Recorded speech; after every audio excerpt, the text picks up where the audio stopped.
How do you think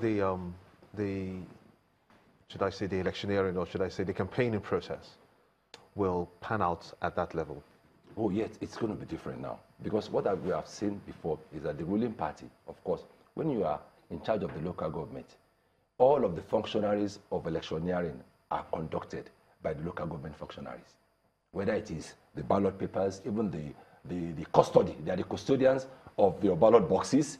In your local government, they have access to the police, all of the unions, the organizations, the different, whether they are artisans, whether they are different kind of, they have access to them.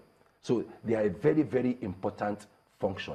And when the ruling party has complete control over those, that structure, it's impossible for any opposition to infiltrate, because everybody is working against you, from the polling agent to the all the umpires, whether they are the police, whoever is manning, they are all working for the ruling party. Because to them, they've zeroed their mind that why is the opposition wasting their time? You know you're going to lose this election. You get that feeling. Listen, last election in Lagos that I was here, we discussed. You remember what happened? A few days to the election, Lagos State Assembly, to protect their own, substituted names, which was completely against last year's law. That there's a time when a name can be substituted, and the substitution closes by law. Lagos State government, in this last election, went to the National Assembly, changed last year's law to accommodate their party to substitute their candidates. If it was the opposition, you think they will amend the law? So the opposition, for instance, the PDP will be able to change and substitute their candidates? Impossible. No assembly will ever even entertain it. How much more to pass it within a day? But and the governor signed it that same day. So it can take effect that same day. You know the reality. It's amazing. You know the reality is that he who has the money bag, or the party with the money bag, is the one that still controls, even to this new level of government that we have, the local government. Yes. How would you interpret what will happen? Because the money influence is still there. Oh, yes. It will always be there. But it gives the same people who are pious, who are rich, who want to serve, to challenge. Not the people, the godfathers, that believe they own the whole process. So an outsider can come, a renegade, who step in and say, okay, this is my country.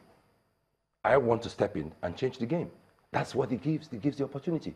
So once we see this kind of individuals who are ready to sacrifice, because that's what we need. Nigeria needs individuals who are not coming there for any other gain than to serve. Really, it's a touching thing for them to do. Let's get a question from Inata. Go ahead, please.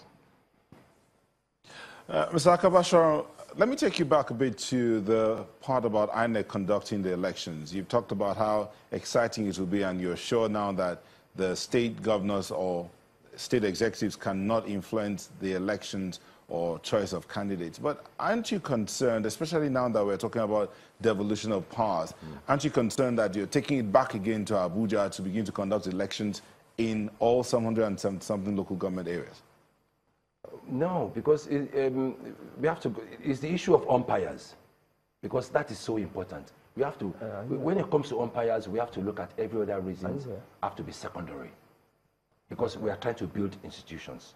We're not going to get our democracy overnight. Like I said, we're only 20 years into this democracy, and we will be making errors and mistakes, and we should learn from them and make corrections immediately. One of such is this: we should praise the president for initiating this. The last administration tried, they were not able to do it. But this president, when he came into office, said, I want local government autonomy, against the interests or the wishes of some of his followership or his members. So, and then we must also praise the National Assembly for taking that partnership. That, okay, this is the wish of the president, let it, and it seems it's the wish of the Nigerians, let it come to reality. There are those who will say, well, rather than praise them, what if they say, look, they're taking us back to a unitary system of government, which people are saying, look, we don't want that unitary system. Well, that has to do with restructuring. See, people are calling for restructuring for one reason.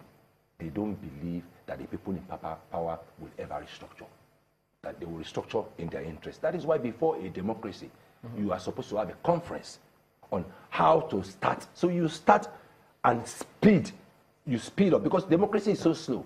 Conferences speeds up a democratic process. It allows a nation to build institutions from the bottom so that you don't fall into the pitfalls in which if democracy starts without those institutions, we are not going anywhere. And also, it's one step forward, two steps backwards. And speaking about that, they also say if they're to praise the National Assembly and the presidency for this. And the press for bringing the attention of the people's interest to bear. Yeah, but they're saying that, look, as long as they haven't amended the law of the president appointing or nominating INEC chairman, then there's a problem. Oh, yes. Limited problem. Because how limited? Well, they say you have to make it truly democratic. You're right. But you see, they were talking about the umpires now, the independence of the umpires. Exactly. See, we are going to get it. We're going to get there in steps. The first stage is to make sure that when that person becomes appointed, maybe unilaterally by the president, that person becomes independent or cannot be influenced or may not be fired, and their salary comes from consolidated funds. So since we have got Rex now, going down to that level of government, what will we have then? If we have what, sorry? If we have Rex. Yes. Yes. What will we have at the local government? Sorry, what do you mean by Rex? I didn't That's get the that. Resident Electoral Commissioners. Oh, yes. Well, we have Rex. What the INEC does is the same thing. INEC itself is an institution that's protected. I mean, will it be replicated at the local government area? No, they have to. They will have to, because the same way INEC will have a rec for Lagos. What would happen, like he has asked that question before, there are certain people you absorb into the system. It's so expensive to train new people. There are people who have experience in electioneering, but what you want, you don't want them to be biased. And the reason why they are biased is if you ask the ordinary person that is biased and they don't have a choice, it's because they know there will be a three-line whip against them. For example, most civil servants would love to have choices when it comes to electioneering, but they have to show their bosses that they are loyal to the ruling party. So they go out of their way to show that, oh, I'm supporting this party, even if they hate the candidate, because they are trying to protect their jobs.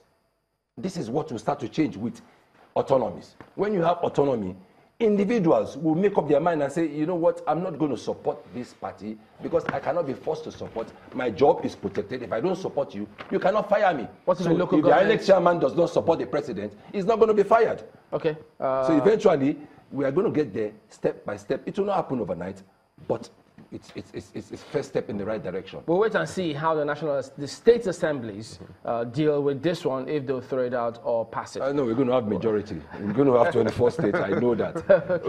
Well, Sheikh Aka-Bashorun, thank you he's the former vice chair of Koshofe local government. Thank you for coming on this morning. Thank you for having me. Well, back in a moment. Don't go away.